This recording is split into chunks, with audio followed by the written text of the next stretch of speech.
అందరికీ నమస్కారం. శ్రీనివాస్ చెప్పే కథలకు మీ అందరికీ స్వాగతం. ఇప్పుడు మనం వినబోయే సీరియల్ అంగులూరి అంజనీదేవి గారు రచించినటువంటి 8వ అడుగు 8వ భాగం. మరి సీరియల్లోకి వెళ్దామా? స్నేహితుని పక్కన కూర్చుని కొడుకు గురించి చెప్తూ, అప్పు చేసైనా సరే గొప్పగా చదివించి ప్రయోజకుడిని చేద్దామనుకుంటే హేమేంద్ర తను కూర్చున్న కొమ్మనే ఎలా నరుక్కున్నాడో చూడు ధనుంజయ. కొండంత రాగం తీసి చివరికి పెచ్చకుంటోళ్ల పాట పాడినట్టయిందిరా వాడి జీవితం అంటూ విలపించాడు. చూస్తూ ఉండగానే శేఖరయ్య కళ్ళు వర్షించాయి. ఏం చేయాలో తోచలేదు ధనుంజయరావుకి. నీ మాటల్ని బట్టి చూస్తే రాగడు కష్టజీవి, వాడి పరిచయం వల్ల చెడిపోయే అవకాశాలు చాలా తక్కువ. మరి హేమేంద్ర ఎందుకు ఇలా అవుతున్నాడో అన్నాడు ఆలోచనగా ధనుంజయరావు. ఎందుకంటే ఈ మధ్యన రాగడిని వదిలేసి వేరే వాళ్లతో గాలి తిరుగుతున్నాడు. వాళ్లతో కలిసి కళ్ళు తాగి సినిమాలు చూసి వేళకింటికి రావటంలా. వాళ్లతో తిరగొద్దు అంటే ఎదురు తిరిగి మాట్లాడుతున్నాడు, అబద్ధాలు చెప్తున్నాడు. చాడీలు కూడా ఎక్కువైపోయాయి. అయిన దానికి కాని దానికి ఇతరులతో గొడవ పడుతున్నాడు. చీటికి మాటికి చిల్లర పనులు చేస్తూ తిట్టడం, బూతులు మాట్లాడటం, ప్రతి చిన్న విషయానికి కోపం తెచ్చుకోవటం చేస్తున్నాడు. ఇంట్లో మా ఇద్దరికీ నరకం చూపిస్తున్నాడు అన్నాడు బాధగా. నువ్వు చెప్పేది వింటూ ఉంటే నాకు కూడా బాధగానే ఉంది శేఖరం. కానీ మనిషి ఎప్పటికప్పుడు చెడు అలవాట్లకు దగ్గర కాకుండా, చెడ్డ పనులు చేయకుండా, సాధ్యమైనంత వరకు తప్పుడు దారిలో పోయే వాళ్ళ వెంట తిరగకుండా తనను తాను కనిపించని కాళ్లతో కట్టేసుకోవాలి. అంతేగాని ఆ తాళ్లతో కట్టేసుకోవాలి. అంతేగాని ప్రతి విషయంలో కౌన్సిలింగ్ చేసుకుంటూ పోవాలంటే సాధ్యం కాదేమో అని ధనుంజయరావు అంటూ ఉంటే అప్పుడే లోపలికి వచ్చిన ఆదిత్య అది విని, దేనికోసం సార్ కౌన్సిలింగ్ అంటున్నారు అంటూ వచ్చి ధనుంజయరావుకి ఎదురుగా కూర్చున్నాడు. ఆదిత్యను చూడగానే ధనుంజయరావు ముఖం వికసించింది. ఒక్క క్షణం కూడా ఆలస్యం చేయకుండా హేమేంద్ర గురించి, శేఖరయ్య పడుతున్న బాధ గురించి ఆదిత్యతో చెప్పాడు. ధనుంజయరావు మాట్లాడుతున్న విధానం చూస్తుంటే ఆదిత్య చాలా ముఖ్యమైన వ్యక్తిలా అనిపిస్తున్నాడు. అసలు ఈ ఆదిత్య ఎవరు అన్నట్టుగా చూశాడు శేఖరయ్య. ఆదిత్య ఒక ప్రత్యేకమైన అంశం మీద పరిశోధన చేయడం కోసం అమెరికాలో ఉన్న ఒక యూనివర్సిటీకి అప్లై చేసుకుని పర్మిషన్ పొంది అక్కడికి వెళ్ళి కొంతకాలం ఉండి పరిశోధన పూర్తి చేసుకుని పీహెచ్డీ పట్టా పొంది తిరిగి వరంగల్ వచ్చి ఒక ప్రముఖ కాలేజీలో గతంలో తను చేసిన ఉద్యోగాన్ని చేస్తున్నాడు. అతి తక్కువ సమయంలో ధనుంజయరావు కుటుంబానికి బాగా దగ్గరయ్యాడు. ఆదిత్య ఎవరో కాదు, చేతనన్నయ్య. ఈ మధ్యన స్టేట్స్ నుంచి వచ్చాడు. చేతన అంటే ఒకసారి నాకు ఆరోగ్యం బాగోలేనప్పుడు ఆటోలో కలిసి హాస్పిటల్ వరకు తోడుగా వచ్చిందని చెప్పాను చూడు, ఆ అమ్మాయే అంటూ గుర్తు చేశాడు. వెంటనే ఆ రోజు తన కొడుకు ఆయన్ని హాస్పిటల్లో నిర్లక్ష్యంగా వదిలి వెళ్ళటం గుర్తొచ్చి తలంచుకున్నాడు శేఖరయ్య. కొడుకు పుట్టినప్పటి నుంచి అలా తలదించుకున్న క్షణాలే ఎక్కువ. ఆదిత్య ధనుంజయరావు వైపు చూసి, ఈ రోజుల్లో ఏ చిన్న జాబుకు కూడా బీటెక్లు, ఎంబీఏలు క్యూలు కట్టి కనిపిస్తున్నారు సార్. హేమేంద్ర డిగ్నిటీకి పోకుండా ఏ చిన్న పనైనా చేయటానికి ముందుకు రావాలి. అప్పుడే మనం కూడా ఏదైనా చేయగలుగుతాం అన్నాడు ఆదిత్య. శేఖరయ్య ఆశ్చర్యంతో తలెత్తి వినకూడని మాట వింటున్నట్టు చూసి, వాడు పనిచేస్తాడా అన్నాడు. ధనుంజయరావు స్నేహితుని వైపు జాలిగా చూసి, నువ్వు అలా అనుకోకు శేఖరం, నీకో సత్యాన్ని చెప్తా విను. నువ్వు ఎప్పుడైనా కిటికీ పక్కనుండే మొక్కను మాత్రమే చూడకుండా కిటికీతో కలుపుకొని చూడు. కిటికీ ఒక్కటే కాదు, ఆకాశాన్ని కూడా కలుపుకొని చూడు. దాంతోపాటు సూర్యుని కూడా కలుపుకొని చూడు. అప్పుడు సూర్యుడు, ఆకాశం, కిటికీ, మొక్క కలిసి కనిపిస్తాయి విశాలంగా, అందంగా. లేదా ఇప్పుడు హేమేంద్ర కూడా అలాగే అనుకో. అతన్ని అన్ని కోణాల నుంచి చూడు. అతనిలో సమర్థత ఎంత శాతం ఉందో, అసమర్థత ఎంత శాతం ఉందో తెలుస్తుంది అన్నాడు. ఆదిత్యకు ఆ మాటలు అద్భుతంగా అనిపించి అతనిలోని కవి హృదయం అబ్బురపడి, ఇప్పుడు మీరు చెప్పిన దృశ్యం కవితాత్మకంగా అనిపించి ఉపయోగకరంగా కూడా ఉంది సార్ అన్నాడు. స్నేహితులిద్దరూ ఎవరి ఆలోచనలో వాళ్ళు ఉన్నారు. కొద్ది నిమిషాలు నిశ్శబ్దం అనంతరం, చూడండి శేఖరయ్య గారు, హేమేంద్రను రేపు నా దగ్గరికి తీసుకురండి. నాకు తెలిసిన మెడికల్ షాప్లో పని కోసం ఒక బాయ్ కావాలన్నారు. నేను తీసుకెళ్ళి ఆ షాపులో వదిలేసి వస్తాను. ఇలాంటి వాళ్లకు ముందుగా మనం కాసింత పనిని అలవాటు చేయాలి.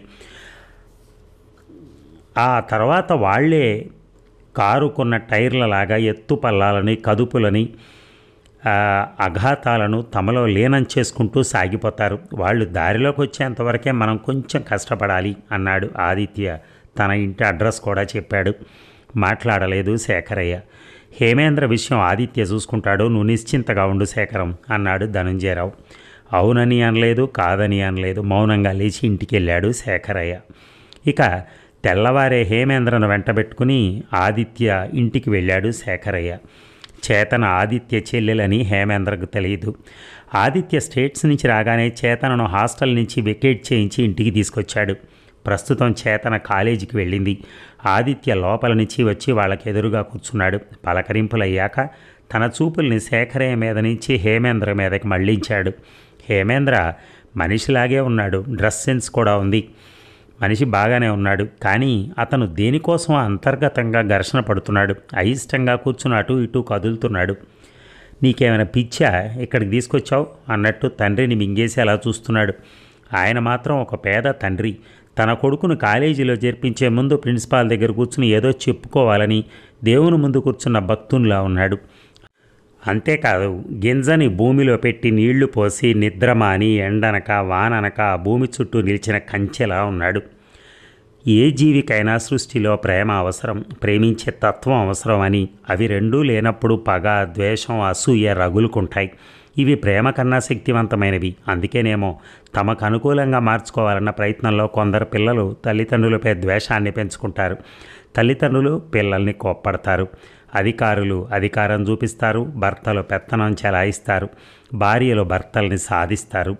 ఇలా చేస్తేనే ఎదుటి వాళ్ళు తమ మనసు మార్చుకుని ఇష్టపడతారనుకుంటారు. అంతేకాదు, ఇంకా కొంతమంది తాము వాంతి చేసుకుని ఇతరుల్ని శుభ్రం చేయమంటారు. ఇతరులు తింటే తమ కడుపు నిండాలనుకుంటారు. కానీ అలాంటి వాళ్లకు మన తిండి మనమే తినాలని, మన శుభ్రత మనమే పాటించాలని జీవితం చాలా ఆలస్యంగా నేర్పుతుంది. రకరకాల అనుభూతులకు లోనై బ్రతకమని చెప్తుంది. తెలియకుంటే అనుభవాల చురకలతో నేర్పిస్తుంది. అందుకే జీవితం అర్థం కాదు. దాన్ని మనం ప్రేమించేది ఎక్స్ అయితే అది మనల్ని ప్రేమించేది X+Y+Z. దీన్ని హేమేంద్రకు అర్థమయ్యేలా చెప్పాలి. తర్కించో అరిచో కాదు, మృదువుగా స్నేహపూర్వకంగా చెప్పాలి. ఆదిత్యకు ఒక లెక్చరర్గా ఎదుటి వాళ్లను తనతో ఎలా ఏకీభవించినట్టు చేసుకోవాలో, ఎలా ఉత్సాహాన్ని నింపాలో, ఎలా ఆకట్టుకోవాలో బాగా తెలుసు. శక్తివంతమైన మాటలతో తేలేని మార్పు ఉండదని ఆయన నమ్మకం. ఒక సీసాడు విషం కన్నా ఒక తేనె చుక్క అనేక ఈగలను ఆకర్షించినట్టు తన మాటల పుట బావిలోంచి బకెట్తో తేనెను చేదుతున్నట్టు హేమేంద్రతో మాట్లాడటం మొదలెట్టాడు. ముందుగా మనిషిని ఉద్యోగం, పని, డబ్బు, కుటుంబ జీవితం, మానసిక సంబంధాలు ఎలా ఆందోళనకు గురి చేస్తాయో, వాటిని జయించడం ఎంత అవసరమో చెప్పాడు. కొన్ని కొటేషన్స్ను కూడా మనసుకు హత్తుకునేలా చెప్పాడు. ఆదిత్య మాటలు హేమేంద్ర వ్యక్తిగత ఆలోచనలకు దగ్గరగా లేకపోయినా ఆదిత్య శరీర కదలికలు, మాట్లాడే విధానం నచ్చాయి. అతను చెప్పదలుచుకున్నది చెప్పనిద్దాం అన్నట్టుగా మౌనంగా చూస్తున్నాడు. హేమేంద్ర తన మాటల్ని శ్రద్ధగా వింటున్నాడు అనిపించి హేమేంద్ర పట్ల మరింత ఇష్టాన్ని పెంచుకున్నాడు ఆదిత్య. చూడు హేమేంద్ర, నువ్వు ఊహించని సంఘటనలు నీ జీవితంలోనే జరిగాయని నువ్వు అనుకోవద్దు. ఇప్పుడున్న స్నేహితులు ఆ తాటి చెట్లే జీవితం అని కూడా అనుకోవద్దు. ఇప్పుడున్న స్నేహితులు ఆ తాటి చెట్లే జీవితం అని కూడా అనుకోవద్దు. అలా అనుకుంటే గాలి ఎటు కొడితే అటు కొట్టుకుపోయే ఆకులా అవుతావు. భవిష్యత్తులో నువ్వు ఏ దారిలో పోతావో నాకు తెలియదు, కానీ ప్రస్తుతం నీకో దారి చూపించాలన్నదే నా తాపత్రయం అంటూ ఆగాడు. వెంటనే శేఖరయ్య వైపు జాలిగా చూస్తూ ఆ తర్వాత హేమేంద్ర వైపు తిరిగి, కొడుకు గురించి ఒక తండ్రి వేదన చెందటం నేను చూడలేను. చాలామంది తండ్రులు మా కాలేజీలో నన్ను కలిసి వాళ్ళ కొడుకుల సతాయింపు గురించి చెప్పుకుని బాధపడుతూ ఉంటారు. ఒక తండ్రి వేదన చెందుతున్నాడు అంటే ఆ తండ్రి ఆ కొడుకును ఎంతగా ప్రేమిస్తున్నాడో అర్థం చేసుకోగలను. తండ్రి ప్రేమ అందరికీ దొరకదు. నువ్వు నీ తండ్రిని అర్థం చేసుకో. జీవితం అనే పరీక్ష హాల్లో ఒక్కోసారి మన చేతికొచ్చిన ప్రతి పేపరు సంక్లిష్టంగానే ఉంటుంది. అందులో పగడపు దీవులు, రెక్కల గుర్రాలు ఉండవు. ఉండేదల్లా ఆకలి, బాధ అన్నాడు ఆదిత్య. హేమేంద్ర ఆదిత్య వైపు సూటిగా చూడలేక కాస్త తల వంచుకుని, అర్థమైంది సార్, నన్ను మీరు తీసుకెళ్ళి ఎక్కడ ఉంచితే అక్కడ ఉంటాను, బుద్ధిగా పనిచేస్తాను, నా వల్ల మీకు ఎలాంటి ఇబ్బంది రాదు అంటూ హామీ ఇచ్చాడు. శేఖరయ్యకు ఆ క్షణంలో ఆదిత్యకు చేతులెత్తి మొక్కాలనిపించింది. ఇక ఆదిత్య శేఖరయ్యను, హేమేంద్రను తన కారులో ఎక్కించుకుని నేరుగా తనకు తెలిసిన మెడికల్ షాప్ దగ్గరికి తీసుకెళ్లాడు. కారు దిగి షాపు ముందుకెళ్ళి ఆ షాపు యజమాని రాజమౌళికి వాళ్ళిద్దరినీ పరిచయం చేసి వెంటనే కారులో కూర్చుని వెళ్ళిపోయాడు ఆదిత్య. రాజమౌళి వాళ్లను షాపులో కూర్చోబెట్టి మాట్లాడాడు. నువ్వు షాపుకి ఎన్ని గంటలకు రాగలవు, ఎంత టైం వరకు ఉండగలవు హేమేంద్ర అన్నాడు రాజమౌళి. హేమేంద్ర వినయంగా చూస్తూ, ఈ క్షణం నుంచి నా టైం నా చేతిలో లేదు సార్. మీరు రమ్మన్న టైంకి వస్తాను, వెళ్ళమనేంతవరకు ఉంటాను. కానీ నాకు ఏ మందు ఎక్కడుందో కూడా తెలియదు. అసలు మెడిసిన్స్తో పూర్తిగా నాకు టచ్ లేదు అన్నాడు. నీకు అవన్నీ తెలిసేలా నేను చేస్తాను కదా, డోంట్ వర్రీ అన్నాడు రాజమౌళి. జీవితంలో ఎప్పుడూ పోనంతగా ఆశ్చర్యపోతూ తల తిప్పి కొడుకు వైపు చూశాడు శేఖరయ్య. వీడేమిటి ఇంత ప్రశాంతంగా ఉన్నాడు, వీడి తత్వం ఇది కాదే, అందితే ఆకాశాన్నైనా తన్నాలని చూస్తాడు కదా, బహుశా మంచి రోజులు రావడం అంటే ఇదేనేమో అని లోపల సంబరపడుతున్నారు. తండ్రులు ఎప్పుడూ అల్పసంతోషులే, కొడుకులు ఏమాత్రం సంతోషాన్ని ఇవ్వకపోయినా పైకి చెప్పుకోరు. తల్లులు కూడా అంతే, గుళ్ళు తిరిగి పూజలు చేసి మూర్ఖుల్ని గని ముందు తెలిసిన ప్రభు అన్నట్టు లోన కుమిలిపోతూ ఉంటారు. హేమేంద్రకి నెలకి ఎంత జీతం ఇవ్వగలడో శేఖరయ్యతో చెప్పాడు రాజమౌళి. ఆ మాత్రానికి ఆయన కళ్ళు కృతజ్ఞతతో తడిసిపోయాయి. కొడుకు గురించి శేఖరయ్య పడుతున్న బాధను అర్థం చేసుకుని, చూడు హేమేంద్ర, బాధ్యతతో చేసే పని చక్కగా ఉంటుంది, ప్రేమతో చేసే పని అందంగా ఉంటుంది, చైతన్యంతో చేసే పని చాలా శక్తివంతంగా సౌందర్యవంతంగా ఉంటుంది. పిరికితనం, సోమరితనం ఇక అంగవైకల్యంతో సమానమని గ్రహించి నువ్వు మనసు పెట్టి చేస్తే నీకు ఏదైనా సాధ్యం అవుతుంది అన్నాడు రాజమౌళి. అర్థమైంది సార్ అన్నాడు హేమేంద్ర. హేమేంద్ర చూపులు, ఆలోచనలు పదును పెట్టుకుంటున్న కత్తిలా మెరుస్తున్నాయి. కొద్దిసేపు అక్కడే కూర్చుని కొడుకుని ఆ షాపులో వదిలి ఇంటికి వెళ్ళాడు శేఖరయ్య. ఇక కాలం ప్రవహించే నది ప్రవాహంలాగా వేగంగా సాగిపోతోంది. స్నేహితను భువనేష్కి ఇచ్చి పెళ్లి చేసి హైదరాబాద్ పంపారు. స్నేహిత అత్తగారిల్లు అత్త మామలతో, తోటి కోడళ్లతో, బావగారులతో, చిన్నపిల్లలతో, వచ్చేపోయే బంధువులతో సందడిగా ఉంటుంది. స్నేహితను కొత్తగా కాపురానికి పంపే ముందు ఆమె తల్లి విజయలక్ష్మి స్నేహితను తన పక్కన కూర్చోబెట్టుకుని, స్నేహ, నీకు పెళ్లి చేసి పంపుతుంటే నా శరీరంలో ఒక భాగాన్ని కోసి పంపుతున్నట్టే ఉంది. ఇది ప్రతి తల్లికి ఉండే భావనే, కానీ పైకి చెప్పుకోరు. పెళ్లి తర్వాతే స్త్రీకి నిజమైన జీవితం ప్రారంభమవుతుంది. కానీ మన ఫ్యూచర్ ఇది అని ఎవరికీ తెలియదు. మన జీవితం మనల్ని బట్టే ఉంటుంది. మన జీవన క్రమంలో మనం ఎవరిని నిందించకూడదు. అలా చేశాము అంటే మనం ఎక్కడో తప్పు చేస్తున్నాం అన్నట్టే. నువ్వు తిరిగే ప్రతి చోట తెలివితేటలతో, నైపుణ్యంతో మెలుగు. వ్యంగ్యంగా మాట్లాడి ఇతరుల లోపాలను ఫోకస్డ్గా ఎత్తి చూపాలనుకోకు. రోజులు మారాయి కదా అని ఆల్ట్రా మోడర్న్గా, వెరైటీగా, స్టైలిష్గా ఉండటం అన్ని వేళలా పనికిరాదు. శకుని కుయుక్తులు, చాణక్యుని ఎత్తులు, రాజకీయ కుట్రలు ప్రతి కుటుంబంలో ఉంటాయి. అవి కూడా ఎంత చెట్టుకు అంత గాలిలా ఉంటాయి. చెట్టును మించిన గాలి ఉండదని అర్థం చేసుకో. లేకుంటే ఒక్కొక్కసారి అనవసరపు భయంతో జీవితం పట్ల విరక్తి కలిగే అవకాశం ఉంది అంది విజయలక్ష్మి ఆలోచనగా చూస్తూ. ఇక ఆమెకింకా ఏదేదో చెప్పాలనుంది.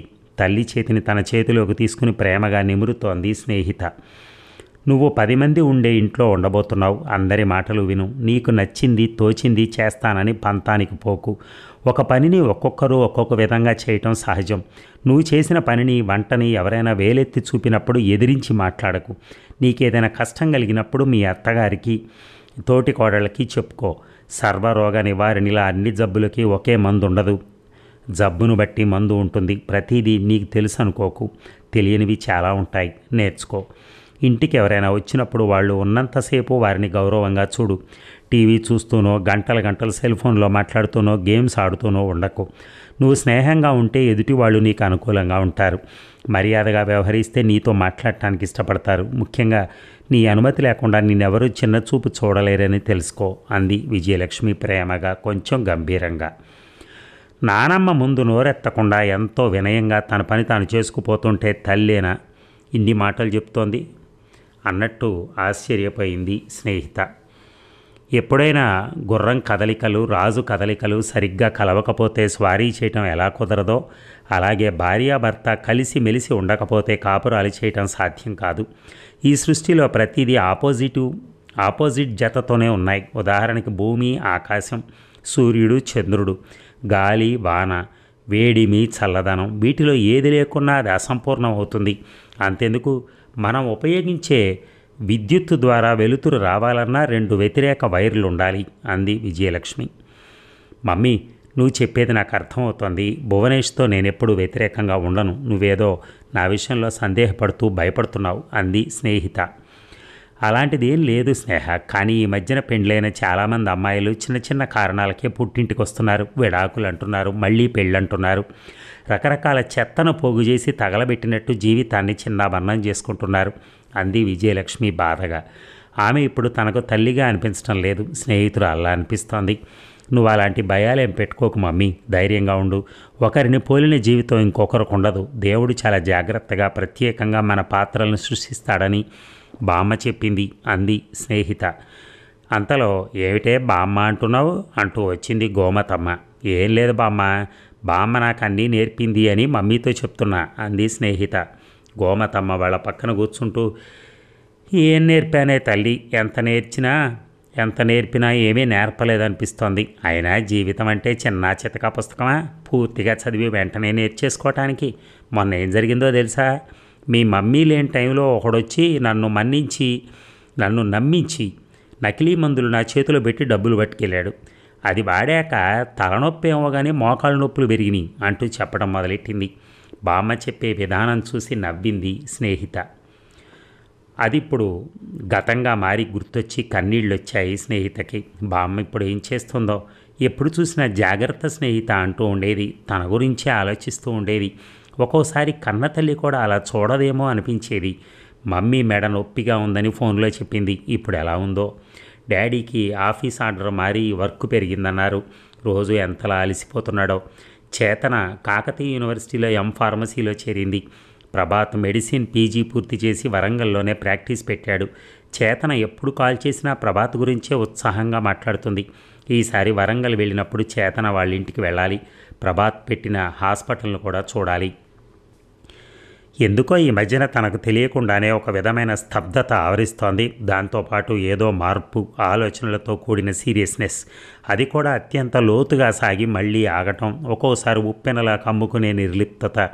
ఏది క్షణంసేపు ఉండకుండా స్క్రోలింగ్లో వాక్యాల్లా కదిలిపోతూ భావోద్వేగాల అలజడి. పెళ్ళయ్యాక ఆడవాళ్లలో ఇలాంటి భావాల ఒత్తిడి సహజమే కావచ్చేమో. కానీ పైరు పండాలన్నా, చెరువు నిండాలన్నా, నెమలి ఆడాలన్నా వర్షం ఎంత అవసరమో మనిషి గుండెకు అనుభూతి అంత అవసరం. అనుభూతి అనేది జీవితంలో అత్యంత కీలకమైన అవసరమైన స్పృహ. అది కూడా ఎలా అంటే, మాను నుండి ఆకుకి, రెమ్మ నుంచి కొమ్మకి, కొమ్మ నుంచి పిందెకి పయనించి ఒక స్పర్శ రేఖలాగా సాగి హాయిగా అనిపించాలి. అసలు తన గుండెకు అనుభూతి అనేది అనుభవంలోకి రాకుంటే. అలాగే ఆలోచిస్తూ సోఫాలో కూర్చుంది స్నేహిత. పిలిచి మాట్లాడకపోవడంతో భుజం తట్టాడు భువనేష్. ఉలిక్కిపడి అంది స్నేహిత.